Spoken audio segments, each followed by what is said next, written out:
Hello and welcome back to Taki Space Program with me, Taki117. So, last time we had a catastrophic failure of our rocket. So I went back to the drawing board, designed a completely new rocket, and I'm basically just waiting on it to finish building. So, the plan for this rocket is to put it into a 500 kilometer orbit and point a dish at the moon. My biggest concern is that I'm not going to have enough range on my dish to actually reach the moon, which is one of the requirements of this contract.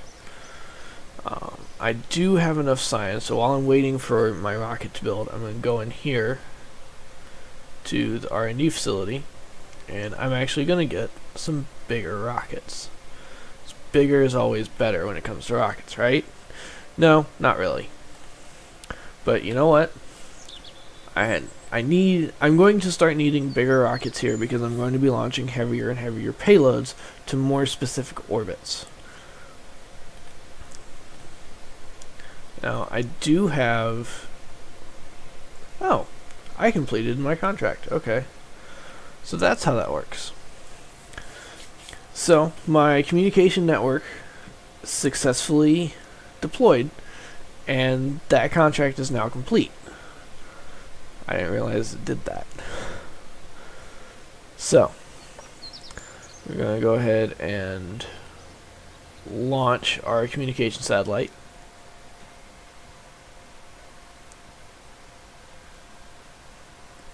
Now, this has been affectionately named ComSat 4. A complete redesign, so you guys have no idea what's under that fairing, and I'm not going to tell you until we make orbit and I pop the fairing on the thing. So, like I said, I went completely back to the drawing board.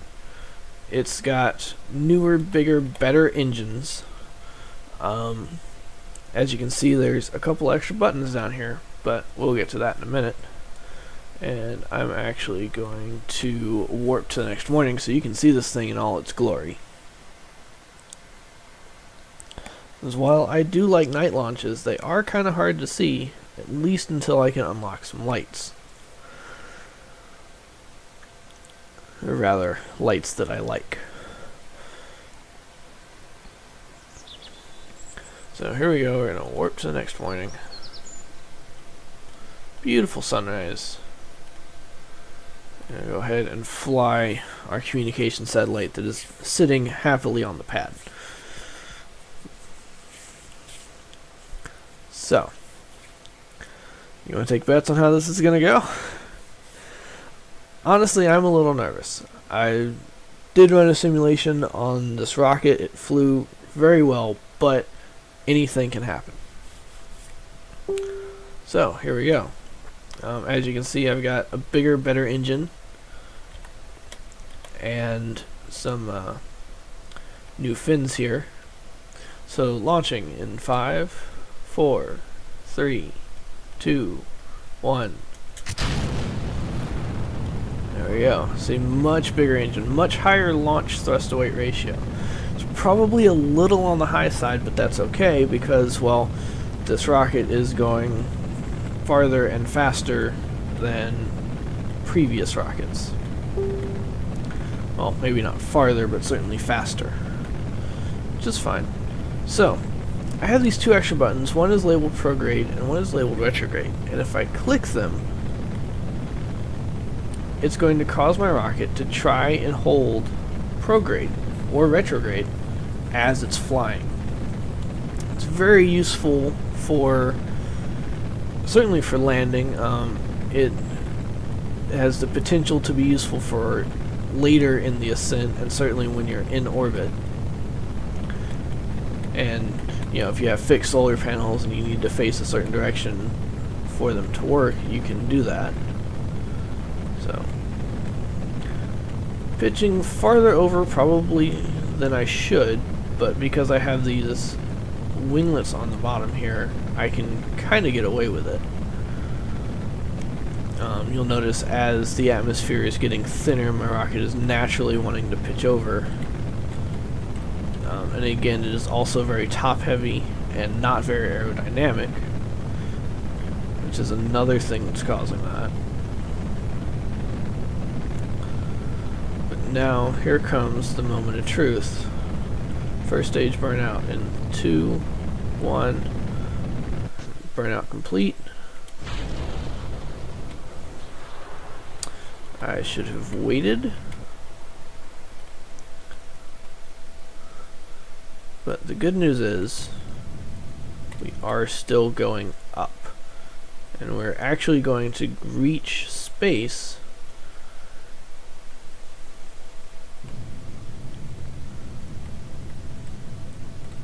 and there we go. So now, this is just a matter of getting the rocket to the appropriate apoapsis. Whoops.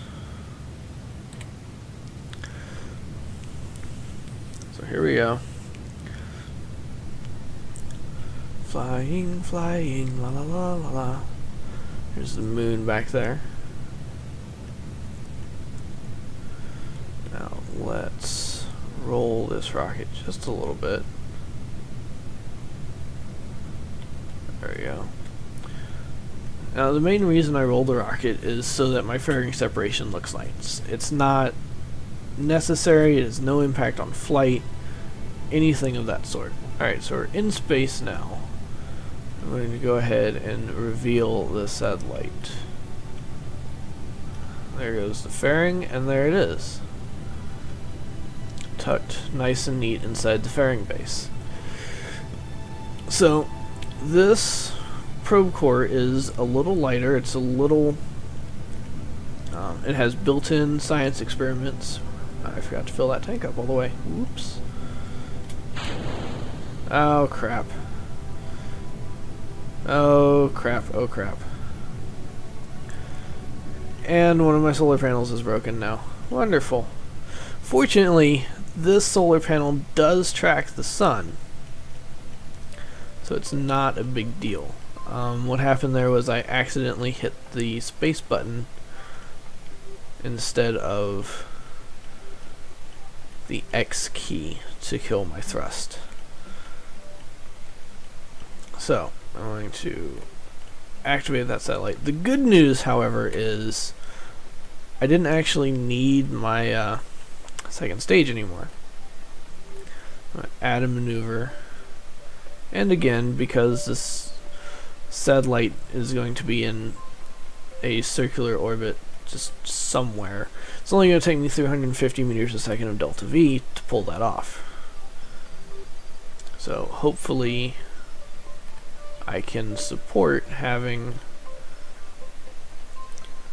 not only this other antenna on, also one of these dishes pointed at the moon. So I'm going to go ahead and point it at all the choices here. Point it at the moon. And that should...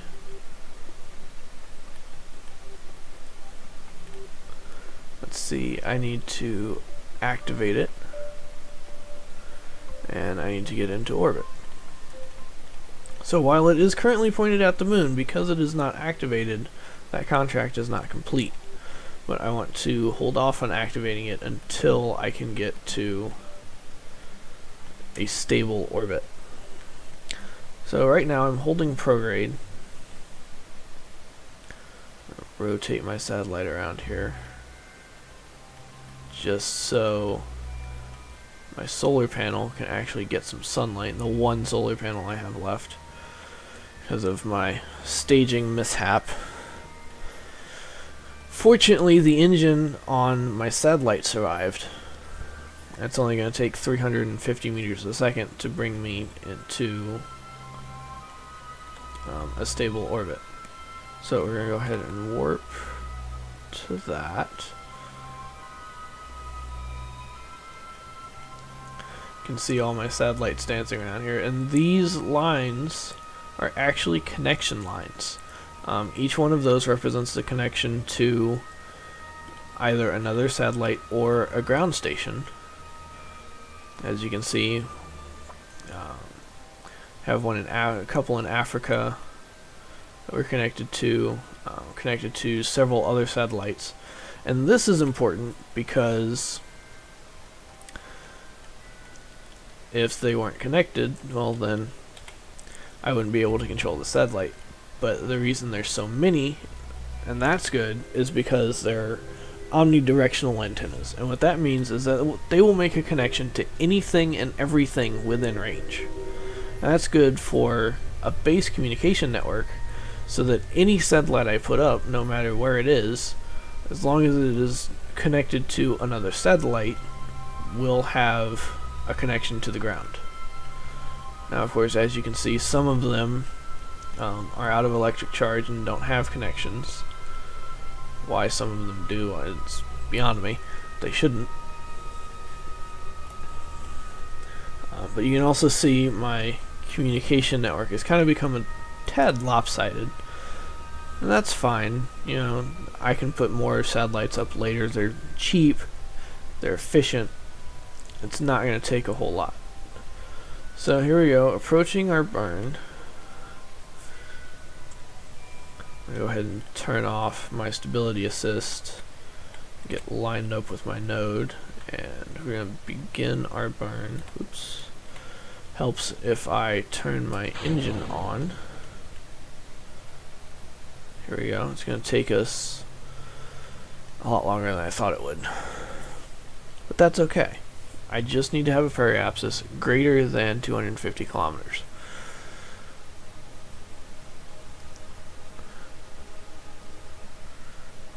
And there we go. 250 kilometers. Now I'm going to go ahead and activate some telemetry, beam that back to complete the one contract, so I at least have that complete. So this mission is not a total waste, just most of a waste. I am a little bummed by my lack of a solar panel here. So that means I'm only generating half of the electric charge that I could be. And again, fighting this manually. And there we go. Yeah, fairly circular. I mean, it's not great, but it works. Once again, I'm going to roll my satellite around. And again, that has no bearing on anything other than it's something I like to do. Now, as you can see, I am charging, so I'm going to go ahead and that's not actually going to get me any science, so there's no real point in doing that. But this, I can activate that. This is a long thing that goes out. Log it, and it's 7.5 science. I'm going to transmit that back. Again, as you can see, I'm slowly charging. There we go. And as soon as I get some charge back, I am going to activate the dish that I set for the moon. And there we go, that completes that contract. Now, of course, I'm out of electric charge, but it was powered long enough to complete the contract, and that's the important part. So I now lost connection with this. Does not look like I'm going to be getting it back anytime soon because I'm not charging. So looks like this mission is over. But fortunately, I was able to complete both of my contracts, and hopefully I can come up with, or hopefully I can relaunch that mission and not lose a solar panel. Because those dishes, they use up a lot of electric charge, so if you're not generating enough, you're going to drain your battery, and it's just going to sit there useless. So I only have 20 science. It's not enough for anything. I can test something at the launch site. Here we have a part test landed.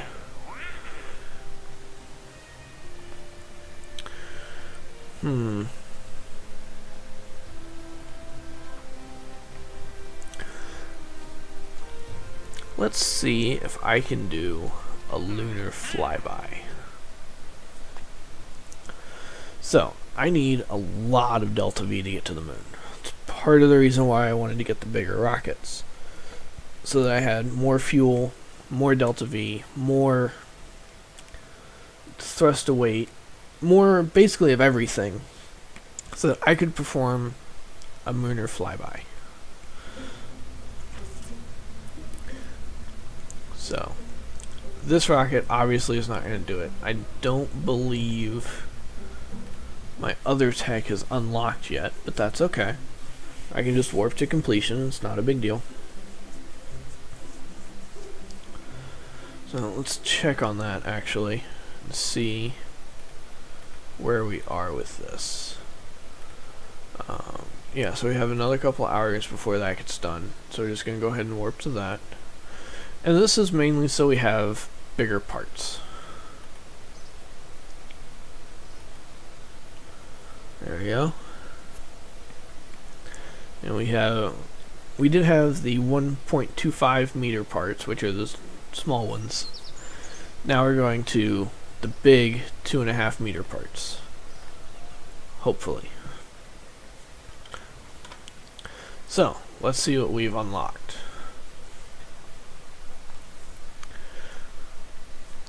Now, this lunar flyby mission, it's not hard to get to the moon, really. I mean, we've put satellites in specific orbits. We have all the tools that we need to get to the moon. It's just a matter of taking our rocket and pushing it out there. So I'm going to go ahead and leave my upper stage as is, because this is what's going to get me to the moon. That right there. That's all I need. I do, however, need not that one.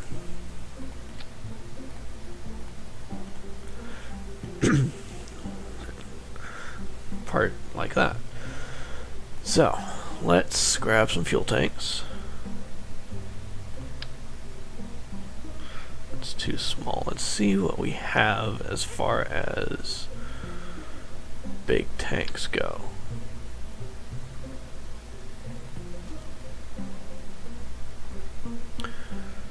Not a whole lot. I thought I unlocked.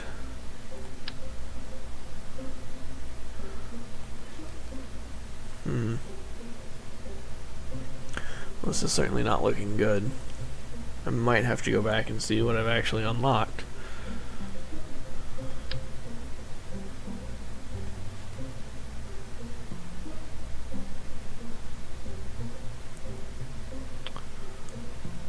Yeah, that's weird.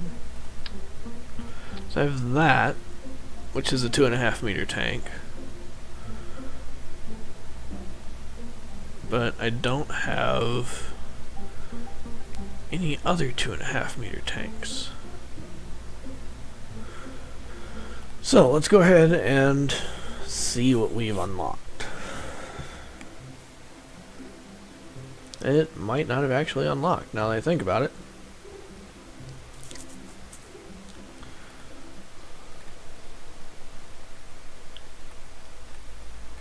Oh, there it is. We do have some new engines. That's good. Lots of new engines. But we do not have the fuel tanks I thought we did. Those come...